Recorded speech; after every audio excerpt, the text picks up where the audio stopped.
Hello and good evening, everybody. I'm Dr. Katherine Horton, and today's episode is about elderly trafficking in Sydney. Before I start, let me do my usual sound check. Good evening, everybody. I'm Dr. Okay, it sounds like you guys can hear me okay, so that's excellent. So I would like to talk about elderly trafficking in Sydney and why that is actually relevant globally. As you know, Australia is part of the Five Eyes crime syndicate. It's actually an intelligence service,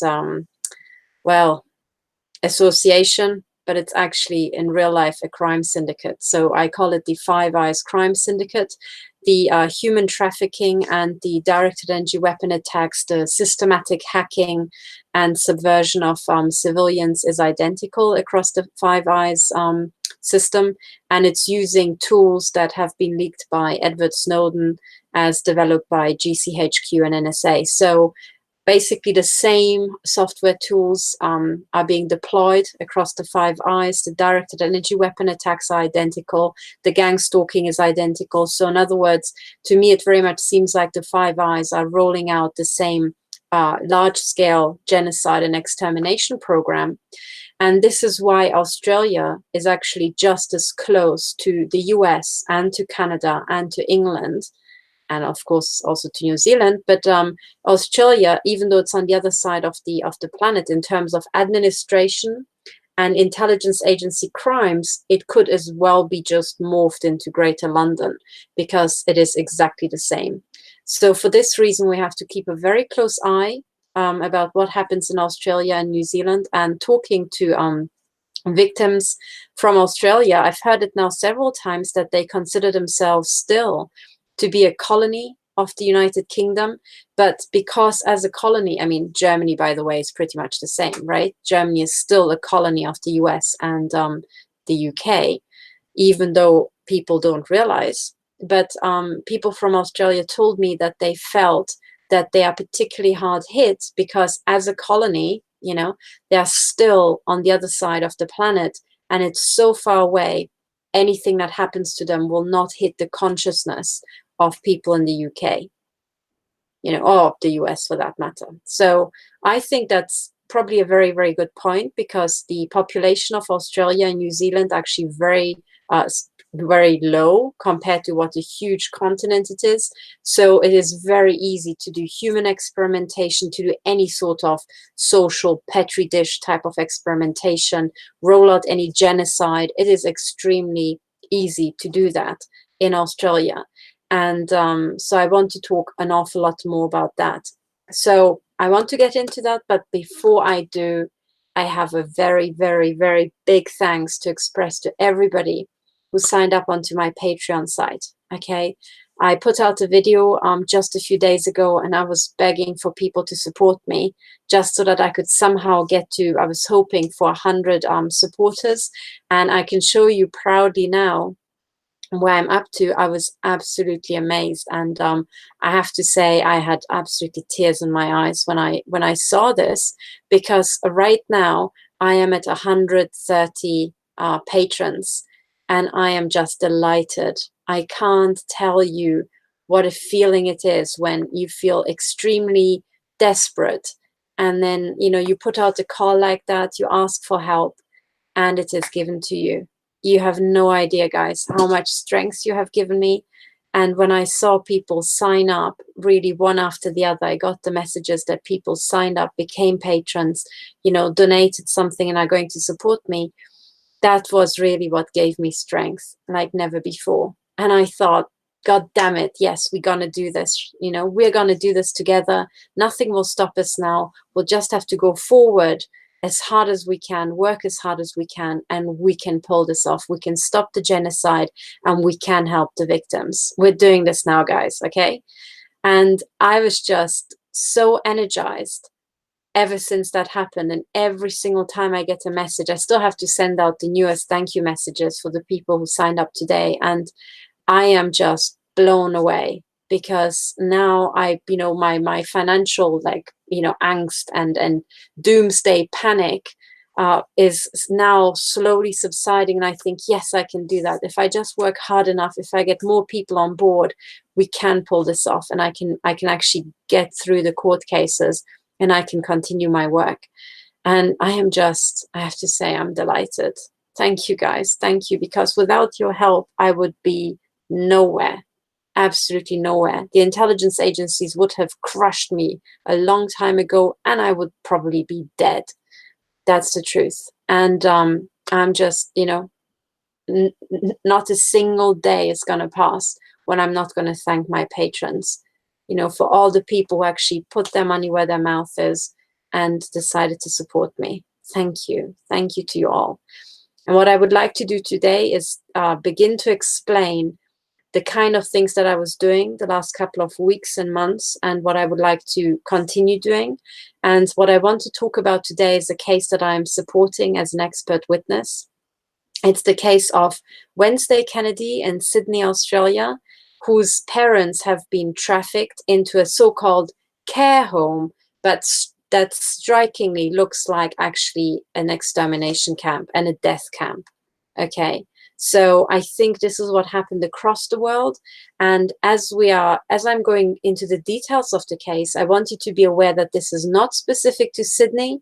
It's not specific to elderly trafficking in particular. What you will see is the methods of this crime cartel that is rolling it out, even when it's about child trafficking, when it's about taking children away from parents. It's exactly the same template that they use when they're taking elderly parents away from the family. Okay, and you will recognize a lot. There's a huge element of asset stripping in my view, and it's a very, very important case. I also want to draw your attention to the fact that on the 30th of April, there will be a court case, and we really need court observers. We need independent court observers who can come to the court and can ensure it's the so-called NCAT tribunal. Okay, but we need people to ensure the integrity. We basically need pairs of eyes to be looking at this tribunal and the people operating the tribunal. And we need people to actually, back up Wednesday Kennedy. And she is fighting to get her mother back. Unfortunately, her father has not survived the transfer to the care home. He was a very healthy man. And what happened is that his health mysteriously deteriorated. The will got changed. The marriage, tight, sacred bond to his wife that had endured over decades, ever since they met as young people, was severed. They basically imagine an elderly couple was transported into the so-called Holy Spirit Croydon, right? It's holy something else, not so much Holy Spirit. So the holy ... Croydon, as I shall call it henceforth. And this couple was transferred into a so-called care home. Inside the care home, they were split up. They were not allowed to see each other anymore. And after the separation into two separate parts of this care home, right, one person, the husband, was made to change the will. Wednesday actually visited with her mother. She visited her father, and her mother actually asked her father, where is the money? What has happened to the money, right? And then they had a discussion, but then the care home removed Wednesday and her mother and didn't allow the family to reconvene. Okay? Now, this is a warfare technique. It's about severing the communication channels. That's what people do in a war, severing the communication channels. But it's basically the state. It's actually not even the state, in my view.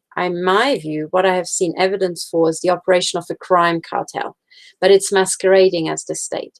So it's this, my view, crime cartel, crime syndicate, masquerading as the state, interfacing themselves, wedging them in between family members and cutting communication channels between family members.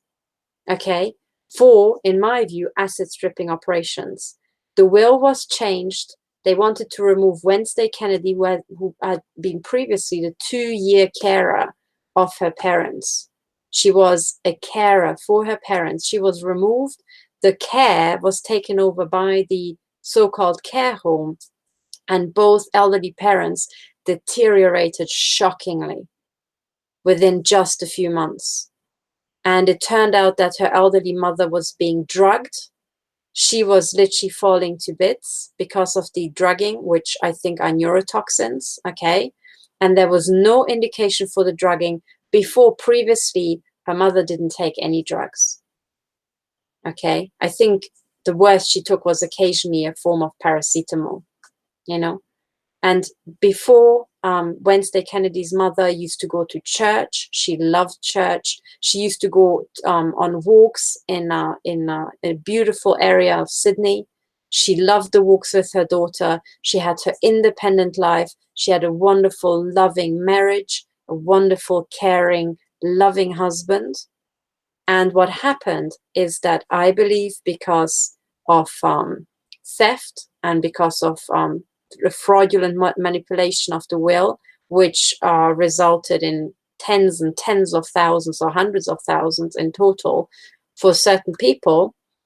I think for this theft and asset stripping, what happened is that a veritable nightmare was kicked off. The loving home care that was documented on video by Wednesday Kennedy, because she took out the camera and she filmed her mother and her father, and it was a very loving family relationship, was brutally shattered. Her parents were stuck into an absolutely revolting death camp sort of scenario. Wednesday Kennedy was forbidden. She was forbidden from seeing her parents, right? What an outrage.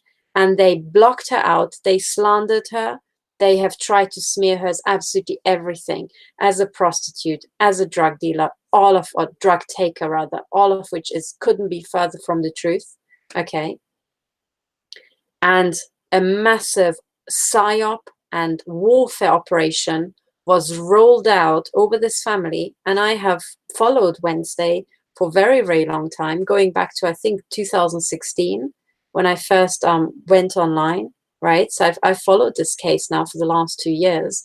And it was just shocking how it went from bad to worse. And the red thread is an absolute unbridled psychopathy, okay? That is just, it has just devastated this family, and I strongly believe led to the death of Wednesday Kennedy's father and, you know, the loving husband of Gwen Olive Kennedy.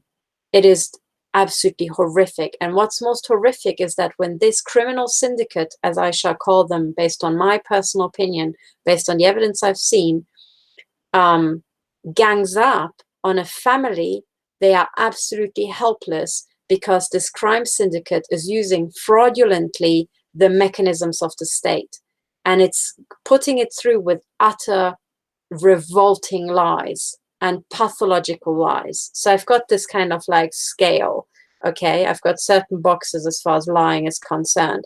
There is the innocent fibbing, okay? When you say to your husband, for example, do I look big in this? And he's like, no. If the pitch's very high, I've learned it means yes, wear something else, okay? So that is really a lie, but it's okay. It's to protect somebody's feelings, okay? That's kind of like a social lie. Now, there's also lying when you're just saying, you know, not the truth. You actually want to deceive, or you have to deceive, or you really feel like you can't say the truth and you lie. Not just in this innocent kind of like nice, polite sort of way, but you actually factually lie. Now that's a lie, okay? And then further out on a more extreme scale is what I call pathological lying. And pathological lying would be, for example, to go outside and insist that the sky is purple or pink, right? So if you insist that the sky is pink and you're not colorblind, right, that's pathological lying, because it's so obviously a lie, right? It's absolutely untenable. If you continue to insist on that, it means that you are pathological in one way or another, right? Typically, the people who engage in pathological lying are criminals who have no conscience, and there's therefore no kind of inner discord, right? For them, there's no difference between the different scales of lying. Most people would be very ashamed if they would ever be caught with pathological lying, because it would be embarrassing. If you're criminal, or if you're psychopath, you do not feel shame. You just don't have the freaking social modules, you know, installed in your head. You're missing bits of your brain, right? You don't feel it. So with psychopaths, you very frequently get like no difference between the fibbing, lying, and pathological lying. They have absolutely no, for them it's a flat surface. They will just say whatever they think they need to say to get their way. Okay, there's no shame, no remorse, no conscience is attached to pathological lying, like the most ridiculous, outrageous lying. Okay, so what struck me about the case of Wednesday Kennedy was the pathological lying. And that typically accompanies the cases of intelligence agency victims. And in fact, it is one of the ways. I've got an internal scale of how I recognize if somebody is actually a victim of the intelligence agencies. And the evidence for pathological lying by the other side is one of them, because it typically implies that on the other end sits a psychopath. Okay. So it means, okay, well, by now I believe every single naturally born and, you know, psychopath has been hoovered up by the intelligence agencies, because they know how to manipulate and run those people, and they are very useful because they don't have a conscience. So that's already a strong indicator.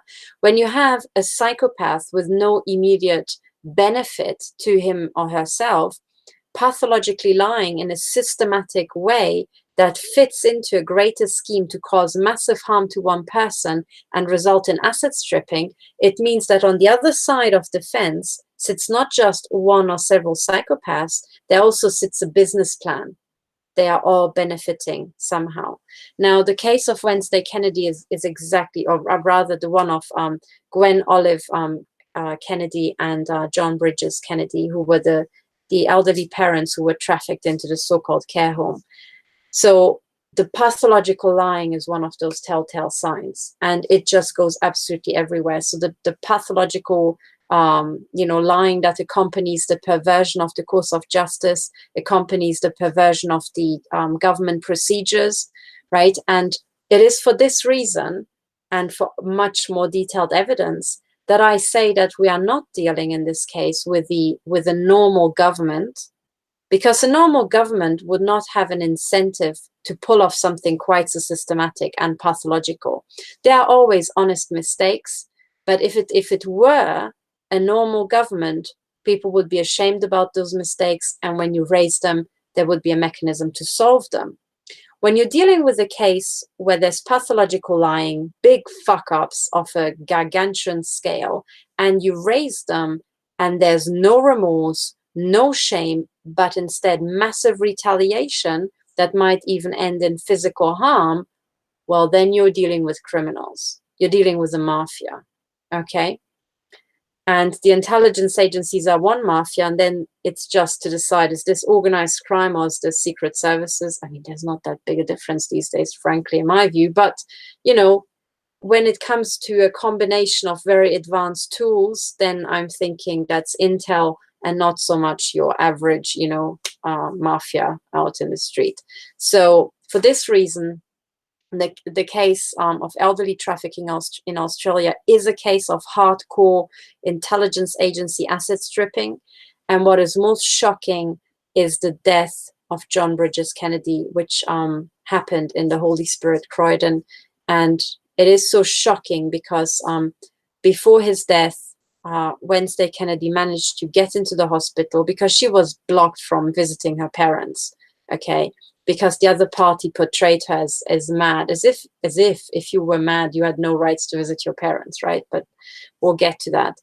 But then what shocked me the most is that actually before he died, Wednesday noticed that something horrific was happening with his arm, and his arm literally seemed to be detaching, okay? Now, going from a perfectly healthy man to this, in a very short amount of time, you can guess what I'm going to say, right? For me, that seems to be an actual warfare operation. And whatever happened there, for me, it's absolutely inexplicable within normal medicine. And therefore, I suspect bioweapons, okay? Which, again, is the remit of the intelligence agencies.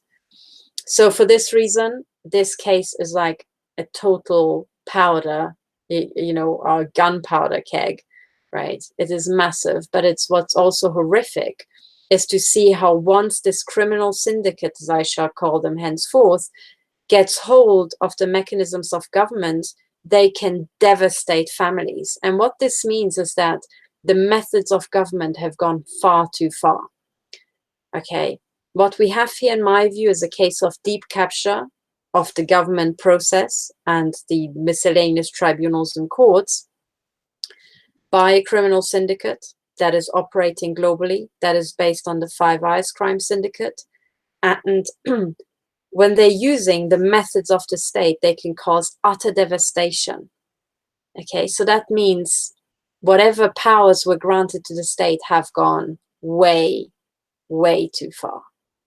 Okay, there's always subversion, but there's absolutely no means of recovery from this, as it seems. Okay, so this drama was unfolding for quite some time, and I have evidence to think, based on my assessment, that there's evidence of severe retaliation. Okay, now, one of the things I want to bring to you is a letter that was written by Wednesday Kennedy, who I have to say, she will come on the show. I did one interview with her. She will come on the show again.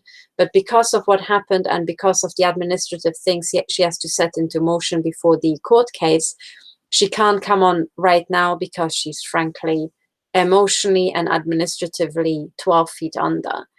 But I really want to bring this case, to your attention so that you can start reading up about elderly trafficking, inform yourself, and start studying this case with me so that you can pick up on this exactly the same template being rolled out when it's about taking away children, for example, and putting them into a care home, okay? I think the template is identical, and the way that the family rights and the family's right to a private and family life are being utterly kicked into the mud by total ruthless psychopaths is actually something I recognize from the cases involving the taking away of children. Okay, so my view by now is that when we're dealing with these, different crimes from all across the world, and it doesn't matter where they are, they can be in Canada, in the US, in the UK, in Germany, in South Africa, in Japan, in Trinidad and Tobago, in Malaysia, in Australia, New Zealand, it doesn't matter where the crimes are. I keep seeing exactly the same standard operating procedure. Okay, now that's a term from Intel, standard operating procedure, and government processes, right? So you've got a case and there's a template, which is your standard operating procedure, and you just execute it. And I keep seeing the same shit all over the planet. What that means to me is that there's some Intel templates that are universal and little handbooks that have been, passed down and distributed, and there's a certain way of proceeding that this Masonic / crime syndicate / Intel syndicate has worked out over decades and centuries and has, shaped our public institutions in a way that these little rat lines will always lead to success. And to their internal people and their asset stripping teams, they distribute these templates, and then the local team just uses it, navigates these rat lines through the legal architecture and so on, the entire legal landscape, and they seem to win every single time. So we need to cotton onto the rat lines, and we need to basically seal off the rat lines, and we need to catch the rats. Okay? Now, if you don't have elderly parents, or you you are totally healthy and your parents are totally healthy and you think, I really don't have time to learn about elderly trafficking and study that. Well, I'm telling you, you've got to, because this is the same template with which you might be dragged off in a hospital. Let's say somebody shoots you in the head, you end up mentally disabled from the directed energy weapon, right? Because it will look like a stroke and they will just make it look like an aneurysm or stroke or whatever. They will damage your brain one way or another, and then you will be in the care system. And then suddenly your parents or your partner or your children can't get you the fuck out. And you will be literally, based on what I've seen, tortured to death, you know, in an environment that they control, and you will be just kind of fed neurotoxins so that you can't fight back. That seems to be the template in a nutshell. So it could hit you, it could hit your perfectly healthy elderly parents, right? And it could also hit your children, because an identical template exists for taking children away. If you neither have children and elderly parents, well, then there's nobody to even support you when it hits you, okay? So whoever you are out there in the world listening, this affects you potentially very quickly, you know, over the coming years. So please, please help us, okay? So that's what I wanted to say. Today is an introduction. And we will be dealing, I am kind of lobbying Wednesday Kennedy to set up a Patreon account, because she is involved with a running case. And she even went by herself, pro se, all the way to the Australian Supreme Court. And she will come on and explain everything in much more detail. But she has just been, so she went all the way to the Supreme Court, and she was just bounced back by the Supreme Court back to the so-called NCAT tribunal. So this is NCAT tribunal, and I swear there's a letter jumble in that institution's name somehow. Maybe we could work it out what it really should be based on their behavior. But anyway, it's called NCAT. Okay, so this NCAT tribunal, right, is now dealing with this again, but it's basically, that's where she was blocked last time. So she went the legal path all the way up to the Supreme Court. With the Supreme Court, another judge came in, cancelled the hearing that she should have had, and in my view, seemed to have pulled off something dodgy, right? But let's wait for Wednesday to explain what happened. And then she was bounced back. So it's kind of like, you know, it's like snakes and ladders, okay? So you're blocked here. So going up through the legal channels all the way to the Supreme Court. And before your hearing with the Supreme Court that's scheduled, another Supreme Court judge comes in and throws you back down. Interesting, no? So she's now in this process, and she basically has reapplied for getting the immediate care of her parent, of her mother, right?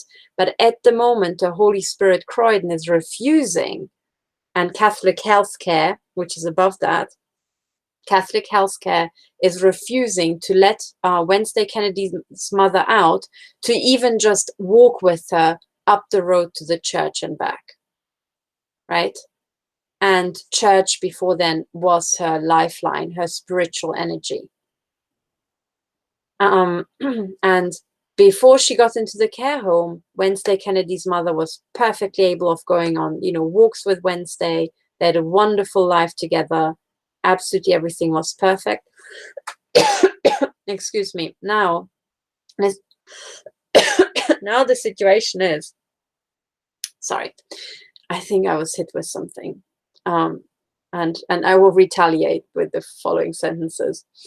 I think what the entire program is to just cap communication channels between very close family members, you know, truncate communication as a warfare method, but then also cap people's spiritual, you know, energy and kind of method of replenishing their spiritual, emotional, and psychological energy. Okay. And in every single case, I can see how this is done systematically. Whatever you love to do, that's what they want to block you from doing so that they can destroy you, okay? So there are telltale signs that make no freaking sense. Why the hell would you not allow a daughter, a grown daughter who was the home carer for 2 years, why would you not allow her to take her elderly mother just up the road to the church and back? Because religious freedom is still your right. A right to family and private life is still your right. It's your inalienable human right.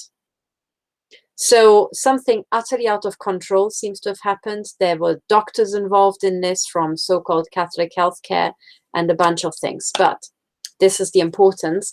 Now, so this case here, I would like on Wednesday to post on her Patreon channel, but we're also going to discuss it. I'll also post it on mine. And I'm trying to get just, support her way. But the most important support that's coming up next is the one for her court case. Now, let me just find the email, because I just got an email just before going online. And by the way, I apologize about any little factual details that I get wrong. The full details you will get from Wednesday herself, because she knows her case inside out, of course. Okay, now let me just search for her email, because she gave me the precise address and the time of her hearing. Yes, okay, so okay. Okay, sorry, this is actually, I just realized the document is upside down. So I might have to announce it another time. I'll just do it. I'll try to get this for you now. Something is not right about this. Okay, here we are. Now, yes, okay, so the proceeding, here it is, will be on the 30th of April. So Sydney, 30th of April 2019 at 2 p.m. And it is the John Medicine Tower, level 6 at 86 to 90 Goulburn Street in Sydney, New South Wales, postcode 2000. So this is the John Medicine Tower, level 6, okay, in Goulburn Street, is that right? In Sydney. So 30th April 2019, 2 p.m. Very important. And I always say that what we need to do in these court cases, we need court observers, and for that we need bums on seats, okay? Bums on seats. So these judges will have a lot more confidence. I mean, if they're corrupt, then watching them and glaring at them always helps. That's what, by the way, what MI5 and MI6 did with my judges, trying to intimidate them. I would finish my hearing, and I was just there all by myself when I arrived, and I would turn around and it would be one guy sitting right behind me, glaring at the judge, looking like, 3 weeks of rain in Cornwall. I was like, who the hell is Mr. Grumpy? Right? Mr. Grumpy with a freaking name tag was sent by MI5 and MI6 to be a bit of intimidation, So, but doesn't matter. Once we know the trick, once we know the template, we can do it back. Instead of just having one Mr. Grumpy, how about having 60 court observers who look all very polite and very friendly, and it's very obvious that they do not work for Catholic healthcare or the intelligence agencies, and just sitting, in the background and just going like, ooh, this is a court case. Well, let's see. Is this what society stands for, or is it not? That's very, very important. So if you're in Sydney and you just happen to be working on the 30th of April in the afternoon, doesn't matter. Do you have an aunt, or do you have, I don't know, some elderly parent who is, a pensioner and would be at home? Could you just please take them in a car and sit them down in the room and leave them there for a couple of hours so that they can be bums on seats and actually be the ears and the eyes for you and actually watch what's happening? It's super important.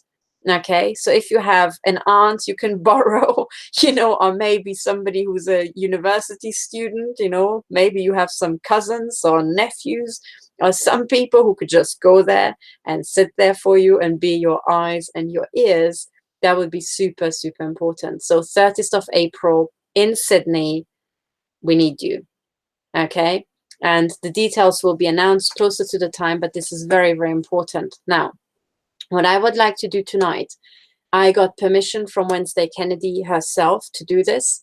I would like to read out the letter that she wrote to the NCAT tribunal now. Okay, and I should say that this letter comes after pages and pages and ring binders of material submitted to all the levels, all the way up to the High Court and to the NCAT tribunal already on the previous occasion, right? So Wednesday has documented everything, written everything. She's got a massive case. That is huge. And she was blocked and ignored at every level. Her very loving, very, absolutely humane and family-based home care has been smashed up Okay. Her parents' marriage has been broken up inside the care home, right? And her parents were separated from each other. And then Wednesday was blocked from visiting her parents. During this phase, her father passed away, and he actually passed away on Christmas Day. Would you believe it? A deeply religious family. And then all this happens, and it just so happens that the father passes away on Christmas Day. Do you think that is likely to just so happen by chance? Or does it seem to you like a satanic ritual? Because to me, it seemed like the latter. I can't totted up all the individual probabilities, and I thought, well, the compound probability for all of these events to just happen, right, is essentially, let me calculate, fuck all. Okay.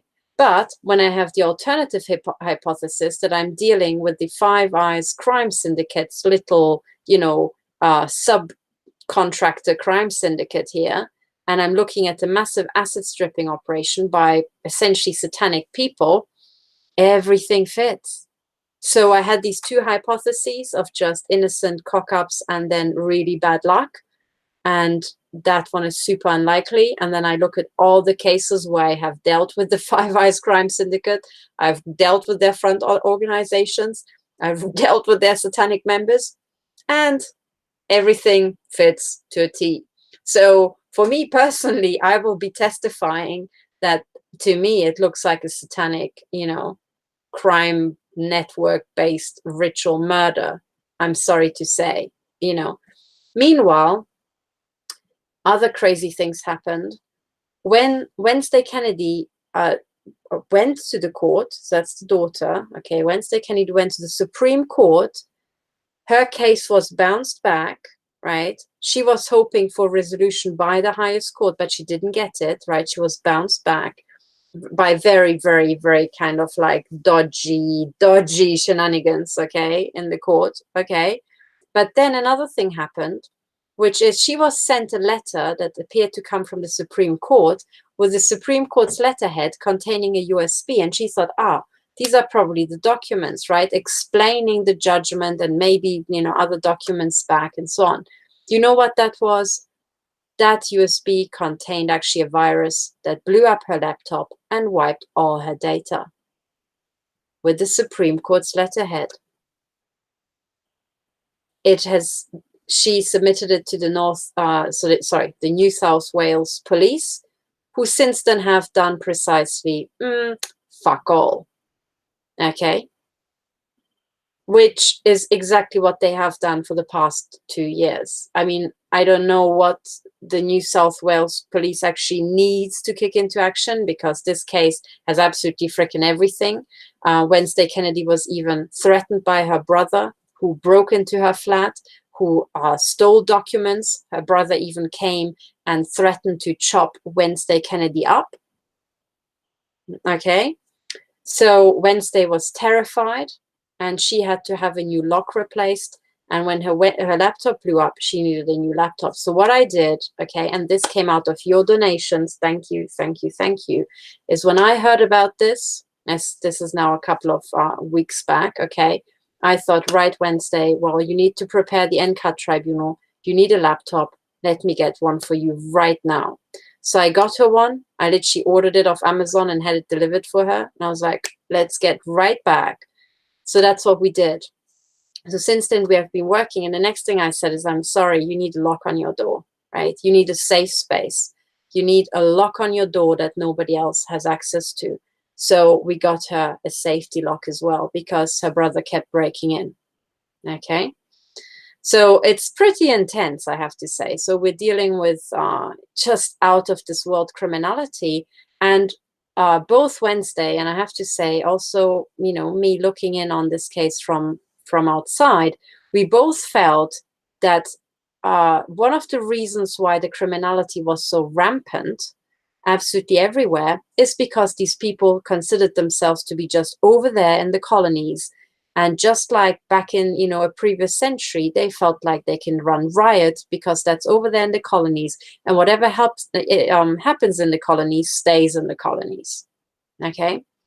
But I'm of the view that actually all of this is the Commonwealth, and we have to check, but I think there should also be a right to appeal to the UK Supreme Court, okay? Because some serious dodgy stuff is happening down there, okay?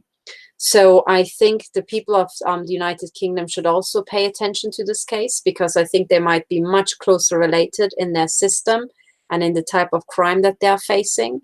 So it's not a geographical distance that matters. It's just how close are these geographical units to, you know, an active warfare action of this crime cartel. Okay, so that's the backstory. I kind of scattered details all over the place. This is just kind of a taster. I really want Wednesday Kennedy to come on the show and explain her case in her own words. But this is what has been happening. So we needed a lock, we needed a laptop, and it's only thanks to you and your donations that I had this money ready to be, you know, used right then and there when it was needed. So that's the sort of stuff that I use it for. And I have to say, I'm really glad, because in the beginning, Wednesday was hoping that, you know, the police would have a look at the laptop, they would just do some forensics on it and then give it back, maybe with the data restored, but nothing could be further from the truth. I don't know what the New South Wales police did with the laptop. They haven't repaired it. They haven't looked into it. They haven't produced a forensic report. I think it's just sitting in a store. Or maybe it was sold off eBay in the meantime. No idea. But we can't really see any police activity. Let's put it that way. Okay? Which is not too surprising, because New South Wales police have Masonic tiling on their fucking caps. Okay? Actually, I should just show you. For those people who are new, let me just show you New South Wales police.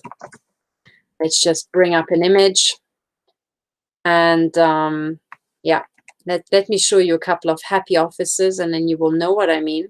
And for those people who have seen this before, I'm very sorry, but it's very important that I say it as often as possible until people get bored. So this is the New South Wales police. They now have body-worn cameras, but you will see that every you know, incarnation of the New South Wales police here has prominent Masonic tiling on their caps. Okay, Masonic tiling, which is identical to the Metropolitan Police London, and it's identical to the Chicago Police, for example. Okay, so when I see the Masonic tiling, I'm like, okay, let me guess, these people did fuck all, right? Okay, yeah, well, what surprise. Look, it's even Masonic tiling on their cars, right? I mean, why the fuck would you need, you know, this checkered pattern? You know, the police hasn't, I don't know, copyrighted the checkered pattern, so why is it in all the police services? And when you can see a police service being taken over by the Masons, you also know that you know, before a certain time, it didn't used to be like that. Okay, so when suddenly Masonic tiling appears everywhere, you think, well, it very much looks like the Masons are in operation here. Okay, so the upshot is, you know, the police has done absolutely sweet nothing. And this is pretty shocking, because they do consume quite a lot of taxpayers' money for their pretty little asses to be sitting in that, you know, nice air-conditioned little room. And typically, you know, it goes with the expectation that they would be acting like you would imagine the police to act, you know. Then again, I do ask myself why we have that sort of expectation, because I've never seen a police investigation in my life. I've got criminal cases, you know, I am stacked several meters high, but I have no evidence of a police investigation ever. I know that they collect parking fines, and I know that they collect speeding fines. So in other words, they do asset stripping for some sort of cartel, but I have never seen a serious murder investigation, a serious investigation of a crime scene, heaven forbid, nothing. So I don't know. I actually genuinely think that we were brainwashed into believing the police does what we think we do through the Hollywood movies and all these many, you know, crime scene investigator series that we watched in the 1990s. I remember seeing a lot of films about police officers investigating, but when I'm dealing with cases, I have never seen a police investigation or even indications or traces from it. I've never seen an actual police report being written. And when they are written, they are literally pathological lying. So in other words, they are fiction. But I've never, ever in my life seen a proper police report. Okay. Very interesting.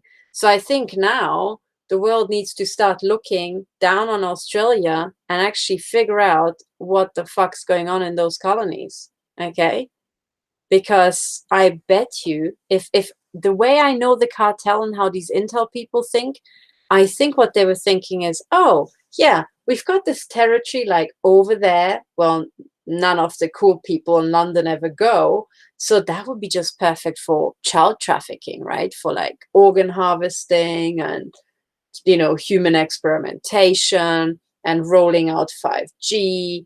You know, I think that's what's happening.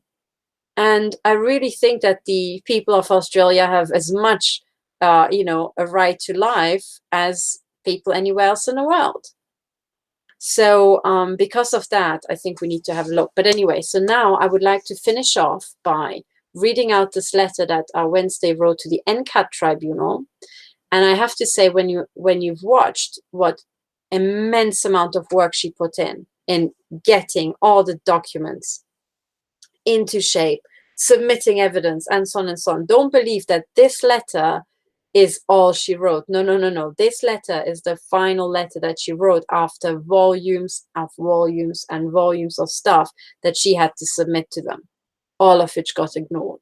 Okay. So let me read this out because I actually thought, wow, I was so pleased with her. I was so impressed when I read this letter because every single paragraph was like a punch in the face. And I was cheering with every paragraph. So let me find this letter. Which tab is it? Oh, this one.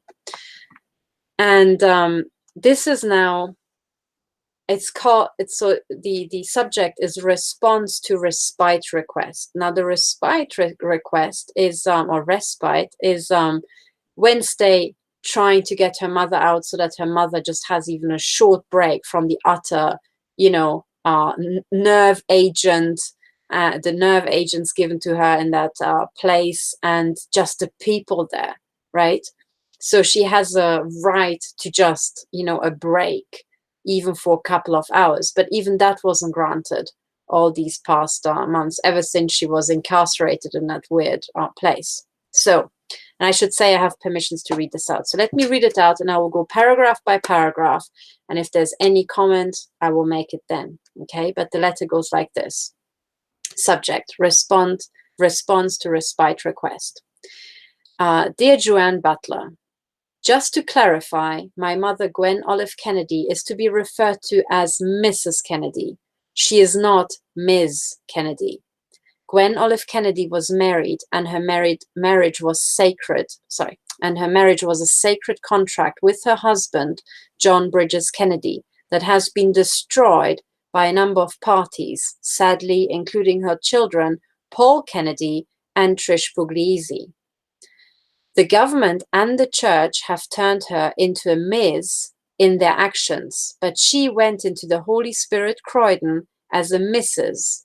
and became a Ms. through her ritual divorce at the NCAT tribunal and subsequent separation from her husband of 60 years, when she dared to ask him why he handed over their money when I took her to his ward to visit him. So that's exactly what I told you guys about, right? So I should also say that, you know, Gwen Olive Kennedy is extremely sharp. And this is what Wednesday Kennedy said. Her mother saw this coming, knew every single step, and predicted things that then turned out to be just like that, and was basically the key advisor of Wednesday Kennedy, right? So Gwen Kennedy has this whole system sussed. She knows exactly what's going on. So she went over to her husband and she just confronted him, like, where's the money? Well, what is happening here? Where's the money? Where are our savings going? And it's a married couple. They both have a right to their savings, okay? But they got separated. The husband got utterly worked and psychoterrorized, it seems, and then got forced, or by some weird way, we also suspect that signatures were forged, the will was changed, okay? Big deal. Now I continue with the letter. Paul Kennedy made sure he could never visit him again, so his financial theft of my parents' estate could never be exposed. And Trish and Maria Hammond assisted him in an elaborate and extensive way that my sister is now attempting to detach herself from, so she doesn't end up in jail, where she belongs. Because unfortunately, it's a little too late to claim ill health and family responsibility for the financial and elder abuse she has inflicted on both of my parents with her husband, Joseph Puglisi, for many years. Okay, so the siblings, the other siblings, apart from Wednesday Kennedy, seems to have pulled this off, right? And now Trish Puglisi wrote a letter detaching herself from this. So this is what Wednesday is replying to. Please note, Trish has already officially removed herself from the proceedings and passed the buck on adopted brother, Paul Kennedy. There is no honor amongst thieves, just mutually beneficial arrangements that end when the benefits end to their own need for greed. The other clarification is that my mother is at the Holy Spirit Croydon and not the Holy Cross.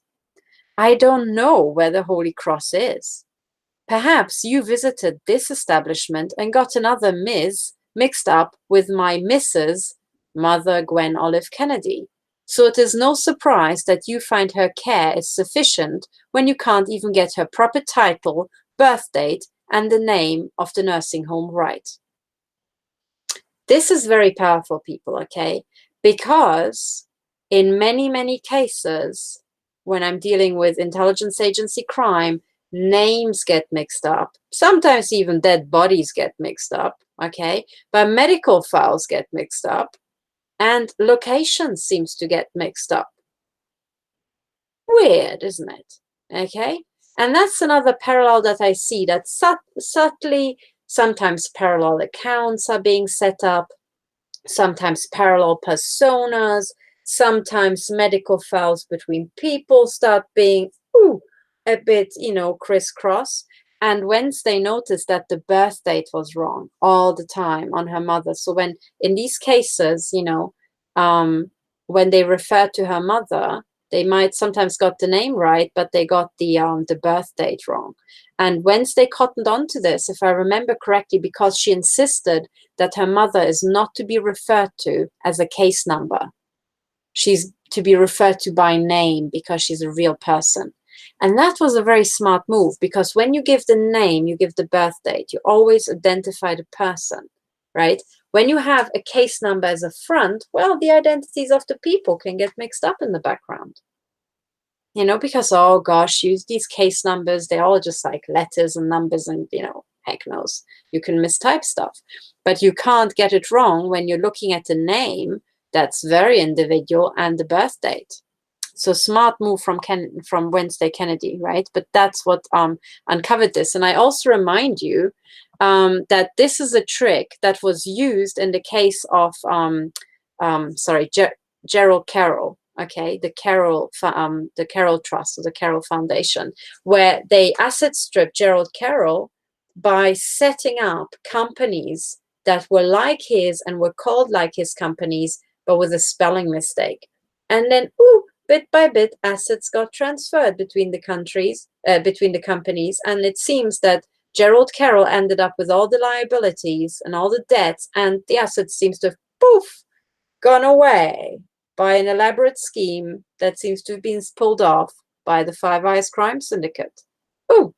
So this is why you need to be super, super, super careful when you are dealing with, wrong names, anything that they screw up. There, be on the case like a hawk. Now let me just throw can you guys still hear me? Is everything okay in the chat? I'm just gonna okay, you guys can still hear me. Okay, so this is great.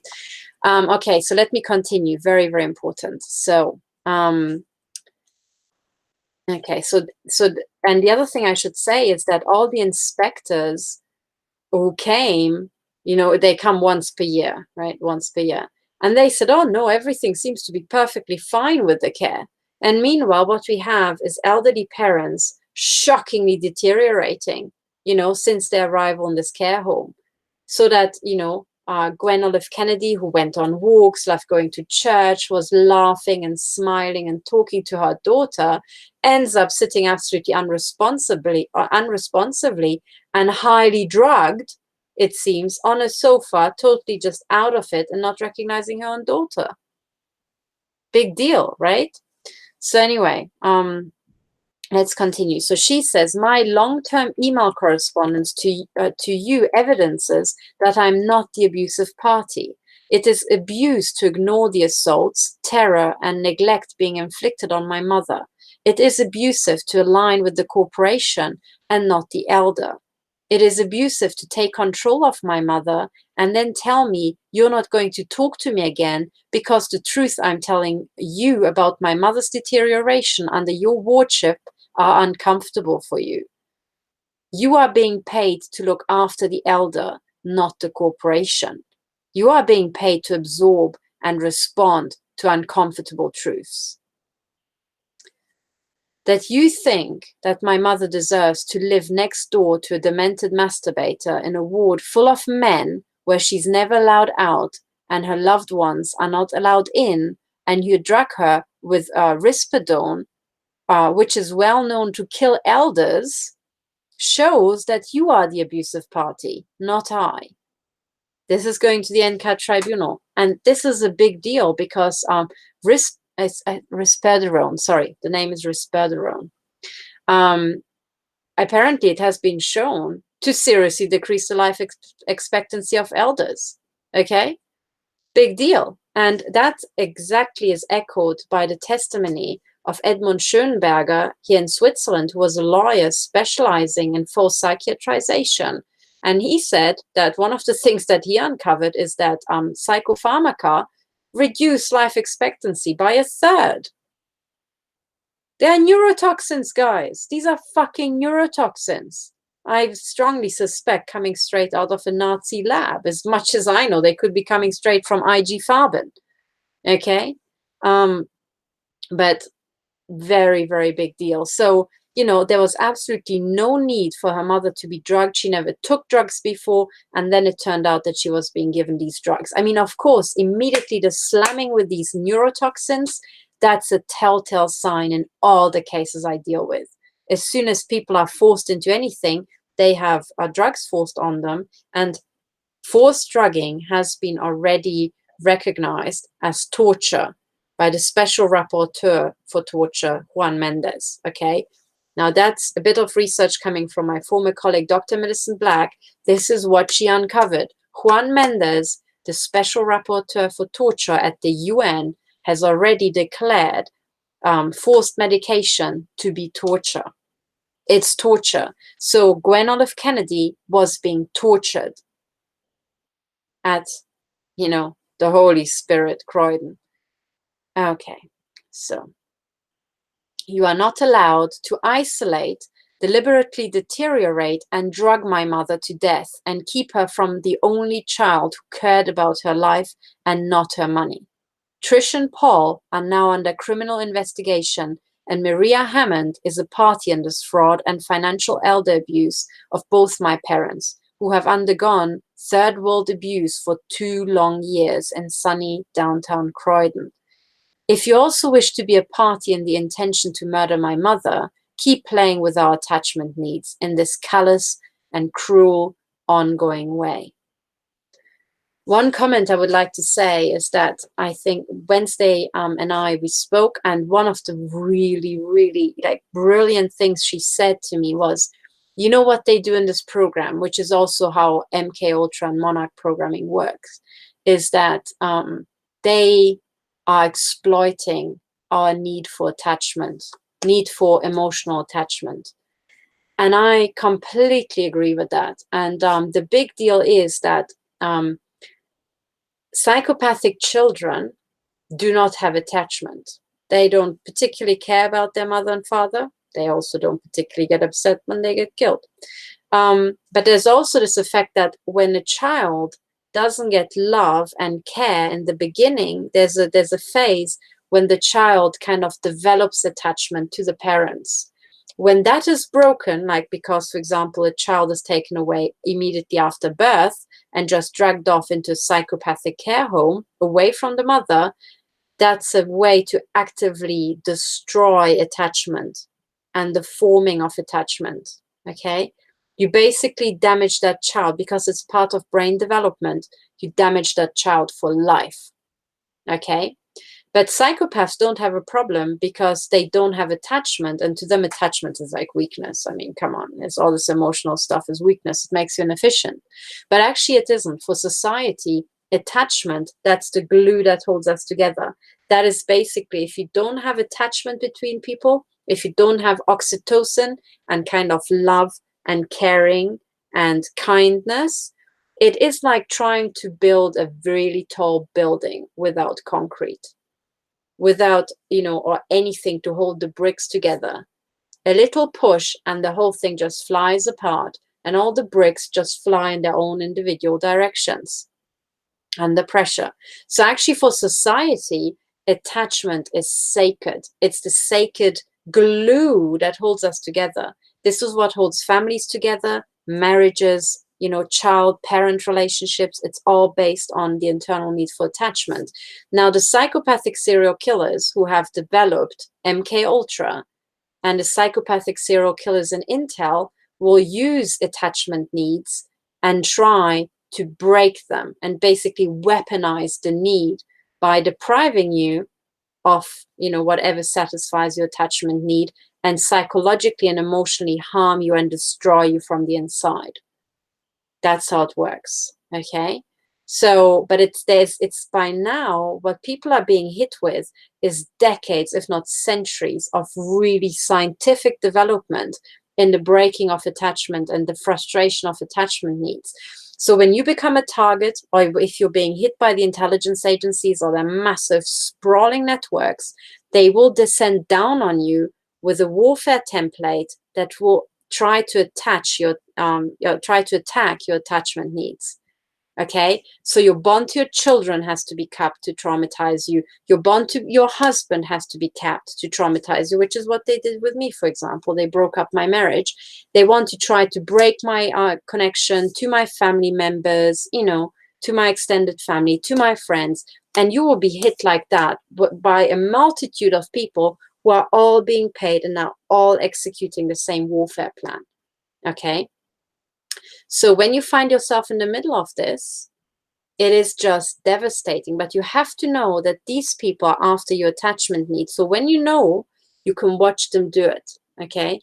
But also you can weaponize it in reverse, and you can map what exactly they did, and you can show how systematically they went after attachment needs, okay? And when you have that scientific and methodical, systematic approach, you can tell it's Intel, because it's a highly scientific plan that they seem to be executing.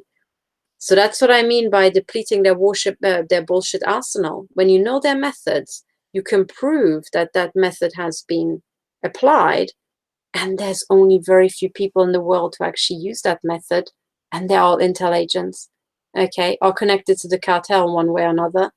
Well, that settles that then, okay? So because this is how we're going to get the fuckers, by the way, because they have turned it into such a science of how to destroy people, when you can prove that this is the scientific method being applied, it points right back to the people who developed it, which is Intel and the military. So guess who's going to turn up in court? Okay, so now, attachment needs are important. That's what I want you to take away, okay? It's sacred. In our society, attachment needs and, the kind of caring and for attachment bonds has to be sacred, because that's what holds our society together. Okay, so she continues. If you continue to thwart my guardianship appeal of my mother by not allowing her out for respite so I can prepare for the next hearing, then I can only conclude you are paid to be part of the problem and not the solution. It states on your website that guardianship is the last choice and not the first choice. And certainly not the choice for elders who have a family who want to love and take care of them. Is there a bond that government receives by keeping an elder a ward of the state to their death? When they were never a ward of the state to begin with, right? And I think my personal view is Wednesday put her finger right on the button here. I think because we all have slave certificates, and I think we're being traded by these slave bonds, right? Through our birth certificates and this kind of like trust and the shares that are being sold based on our names. So I actually think it is really the case that the government receives money. Certainly, you know, Holy Spirit Croydon probably receives government funds for every person that they have in there. Okay, so making somebody the ward of the state is big business. She continues, you have a much closer relationship to Catholic healthcare and Maria Hammond than you do to my mother, Mrs. Gwen Olive Kennedy. Joanna Butler stated to my advocate Christie that she's in touch with Catholic healthcare on a frequent basis. And yet, you are only obliged to visit my mother once a year and have no idea of the nightmare reality she's forced to pay for and live in. And all you do is cover up for the corporate exploiters. What is wrong with this picture? This is like a punch in the stomach, right? To them, it should be. Because basically what Wednesday is saying that, you know, NCAT is in touch with Catholic healthcare on a regular basis, yet the inspectors only turn up once per year when it's about an urgent case. How can that be? Somebody said, look, my mother's being abused, she's being mistreated, and then, oh, well, you know, the inspector doesn't turn up only once per year so that he or she doesn't see the abuse. But at the same time, NCAT and Catholic healthcare are like this, continually communicating, non-stop. So what does that look like? Well, to me, it looks like a cover-up operation. Okay? Something is not right. I may also observe that my mother is being cared for by foreign nationals that do not speak her language and spend most of their time trying to work out the computer system rather than caring for the elders. The nurses who run that nursing home are all Chinese. My mother described herself as cargo for them, and I have that on video. You may be able to ignore my mother, but the world will not ignore my mother. And if you allow my mother to die in an alien environment under the care of foreign nationals, then my mother will become the face of elderly trafficking in Australia.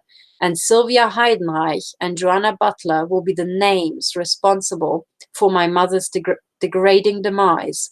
And your names will go global, and your shame will never end. This is my mother. I am not fooling around. And I really think Wednesday needs support in that. You know, this whole case has to go global because what happened over the last 2 years is shocking beyond belief. Not just shocking, it's like way past shocking. It's fucking criminal. That's the word I'm looking for. It's fucking criminal what happened. Okay, so you are the abusers, not me. And your game has been well documented over 2 torturous years. And that documentation will not go away, no matter how many computers you send my brother to blow up. You have empowered my you have empowered my lost and sold out adopted brother to destroy all of our lives and the legacy of my father, John Bridges Kennedy, and his marriage to Gwen Olive Kennedy, which was a unique, traditional, and precious thing. That the office of public guardian has done this is a national disgrace. I want an answer today, 9th of April 2019, about what date I can bring my mother into the reality of the culture that she should have never been removed from in the first place, and show mom she's loved and give her healing and some feeling of hope. How dare you incarcerate my mother and remove her from her inalienable rights to culture, community, home, and family. Why are you delaying this justice? What is your end game? Or are you merely operating in a state of vengeful consciousness or unconsciousness because you know that nobody will hold you to account, and so you can play with people's lives as you please?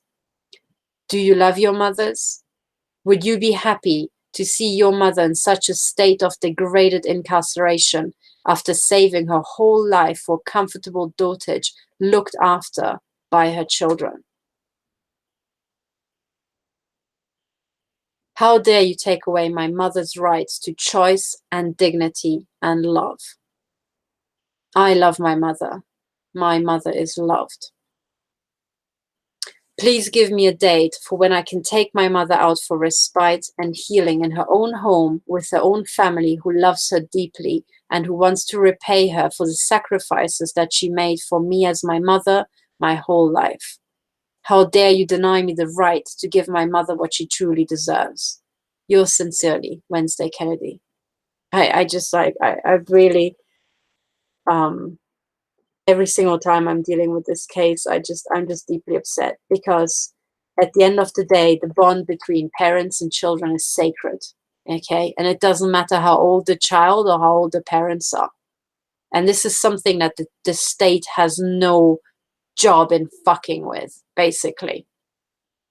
And both elderly trafficking and child trafficking is part of this. Okay, it's the same thing. It's just a couple of decades later, you know? And the way they treat the people, if they are children or elders, or even hospital care patients and intensive care patients, is utterly psychopathic. And one thing that also Wednesday very well mentioned here is that this entire abuse is being funded out of the savings of Gwen Olive Kennedy and the late John Bridges Kennedy. So in other words, that's how the asset stripping operation works. These criminals do not have their own funds. They don't have their own savings. And even if they have, I presume, would much rather spend it on booze and hookers and cocaine and fast cars. They will not spend it on their mothers because they're fucking psychopaths. So when they want to asset strip somebody, they use that person's savings and wealth and hard-earned assets, and whatever that person built up. It could be a company, it could be savings, it could be a family. They will use that, those people, that money, those assets to destroy the person. So they will first take it back away from them and then take a part of that money to destroy the person. This is how it works. And that's the key, okay? So you basically take that person's power, and this is precisely how the cartel has asset stripped the middle class absolutely everywhere. And also the working class, by the way. It doesn't matter how much wealth you have. You know, you could be a multi-millionaire or billionaire like Gerald Carroll. You will be asset stripped just like the last pensioner in Transylvania, where I saw this asset stripping program the last time, okay? The methods are the same. They will take your wealth to destroy you. They will first of all take your money and then pay expensive lawyers, expensive this and that, expensive accountants, and then they will let that gang loose on you to falsify data, to smear you, but it will be coming out of your money. And in this case, it's exactly the same. So the Holy Spirit Croydon, sorry, I get like, I feel the need to cough up something every time I say this word, because I'm choking. I'm choking on even saying the word Holy Spirit Croydon in one sentence, because something doesn't fit together, right? There's nothing holy. And that certainly the Holy Spirit does not seem to reside in the Holy Spirit Croydon. So excuse me every single time I'm, gagging on these words. But that's how they operated. They took the money. They got, first of all, the elderly people into their care. They, took control of the assets, and then they used those people's assets to pay the lawyers and try to, hound everybody. This is how it seems to me this whole thing is working. And then these people have to pay the elderly care home for their own abuse, right? This is not just shocking, it's criminal. It's criminal racketeering of the most, pernicious kind. And what you will recognize also it is very carefully aimed at destroying the family unit. Because the family unit is like a piece of granite. When you have good families, good parent-child relationships, and maybe good extended families where people stick together, despite all the weirdnesses and differences that every family has, you know. But if you all stick together, you are like granite. Nothing can break that. There can be like a war sweeping over the family. You will stay together, right? And that's what they want to destroy. They want to isolate everybody, right? They don't want to have normal, healthy parents together with their children, you know, and the children caring for their parents into old age, because then the Crown Corporation can't make money off those people. They want to sell you stuff, right? Really, they don't really even want to sell you stuff. They want your money, but they need to find a method to get at your money, to get at whatever you spent your entire life building up. And for this reason, this case is super important. For this reason, I express my deepest thanks to all the people who donated, that I could have the money ready to, you know, to give it to Wednesday, to get a safety lock on her door, because she was literally threatened by her brother. Her brother told her that he will chop her up. He would come back that night and chop her up. And he had previously been into her flat, had removed documents, had tried to sabotage and remove evidence, and has removed evidence, okay? All of this is with the police. And it is, this case, when I heard about it, it was just utterly shocking. And when I, you know, I was passed some of the information coming from, you know, the other parties back, and I have to say, the language is filled with what I would call high-level psychopathy. You know, pathological lying and psychopathy, wherever, you know, wherever you look. Very scary. It's like, you know, an abyss opens up and you're just staring into the black emptiness of organized crime and psychopaths, soulless, dead little skulls. That's what it feels like, you know. And it's such a stark contrast to the wonderful and loving, colorful, happy family life that this family had before, you know. So I really think that whatever's going on there, it's like a cancer. And I know from other cases that the template they're using is spreading like a wildfire. It's being used as a successful asset stripping template all across the world. And I think the way the care system has been set up administratively and legally allows for certain carefully masonically crafted loopholes, little rat lines, for certain people to get together and pull this off, it seems to me. And we need to go after this, okay? So I'm sorry I took so long. I'm sorry that I sometimes trip up reading this stuff out, but I'm also being hit in the head whilst this is happening. And yes, I am choking on the word Holy Spirit Croydon. I mean, holy star, Croydon. And also one of the things that I find personally notable is that, again, this is Catholic healthcare. So I will not, I cannot pass up this, you know, the opportunity of mentioning the connection to Vatican, the Vatican and the Vatican crime cartel at this stage. Okay, so that's why I'm saying, guys, if you're Catholic, be Catholic in your private community. Stand up for the values of Jesus Christ, who I remind you was the guy who turned over the table of the money changers, right, which got him into trouble. So remember that Jesus was not, as I'm told, you know, was not the person who was just hanging dead off a cross, because that's what the Vatican crime cartel flashes in your face. It's like, look, this is the last guy who turned over the tables of the money changers, and we killed him.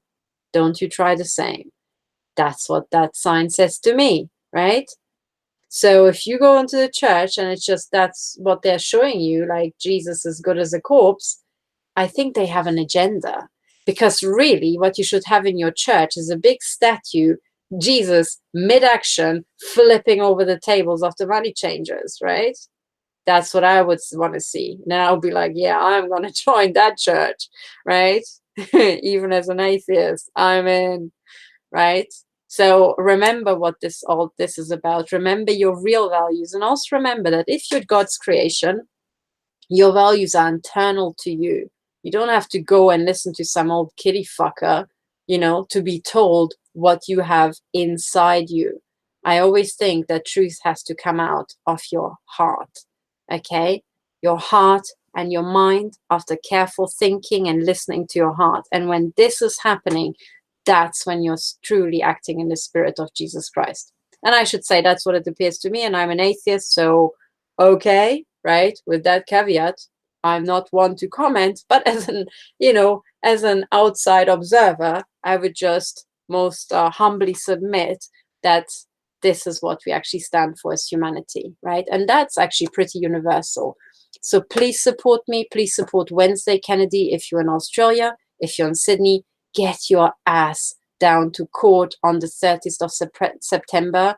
Even if you just take a notepad and you're just, bums on seats. That's what we need, okay? So we need bums on seats looking at the people running the tribunal and going, let's see what you guys are up to here, okay?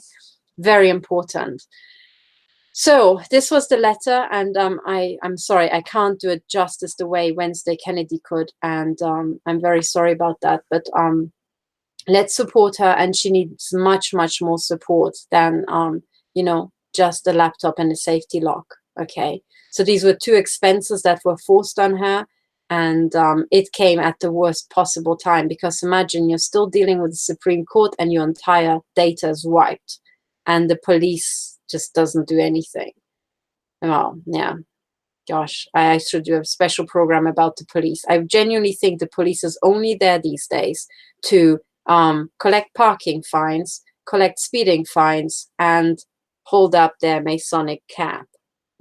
Basically the police officer's body, and especially their head, don't seem to have any other function apart from holding up the Masonic cap. That's their function. So it seems to me. And I should also say that, New South Wales police is not really, that different from German police, Swiss police, definitely, and UK police, and, whatever are termed police officers over there in the US. Anyway, that's another system we need to recapture. So I will try to get Wednesday on. I will get her to open a Patreon account, and then she needs help. And remember what I said about tithing and about supporting and about charity every month. Not just to me. There's many other people who need support in addition to me, okay? So make a budget. Ask yourself, how much is this battle worth? How much is this worth to you that people succeed? And give accordingly, please. There are many, many, many good causes. And try to think about, could you just downsize your big, fat, fucking flat screen TV, or could you maybe just get rid of it? Because in 2019, you shouldn't have time to watch much TV. And whatever TV you want to watch, you can watch it on your laptop. It's fine. You don't need the Dolby Surround cinema experience, because then the brainwash from the Hollywood movies is just going to leave an even more lasting impression on you. So please think about it, and also think about how much money you can save by not going for the most expensive car you can afford, but by going for just as good a car, just as sexy, but maybe secondhand. You will save thousands that you can feed back into good causes, and you can start good companies with them. We can just revolutionize the world. If we cut waste and, financial misinvestment, we can change the world by Wednesday. Sorry, that was not a pun on Wednesday Kennedy's name, but in general, we can just, change it. And we certainly can change the world for Wednesday, okay? So please help me to achieve that. Thank you so much for listening. You will hear about it more soon. And thank you. And please subscribe to Wednesday Kennedy's channel as well. Wednesday Kennedy. And I will put her channel below. And also, please spread this message and spread all of her videos, because she reports about the Monarch programming and MK Ultra, and how it's actually a lifelong program of total destruction and asset stripping. She is one of the people who really analyze this and know exactly how it works. So please help us, and thank you so much for listening. And I also thank to all the people who have supported me my patrons, my new patrons, and all the people who enabled, you know, us to continue this project and you know, also save Wednesday Kennedy's court case when it was most needed, when the criminals just struck her down and destroyed her laptop. Without your help, that would not have been possible. But thanks to your help, we are fighting and we are gonna get the fuckers, I promise you. So stay tuned, more soon, and bye for now.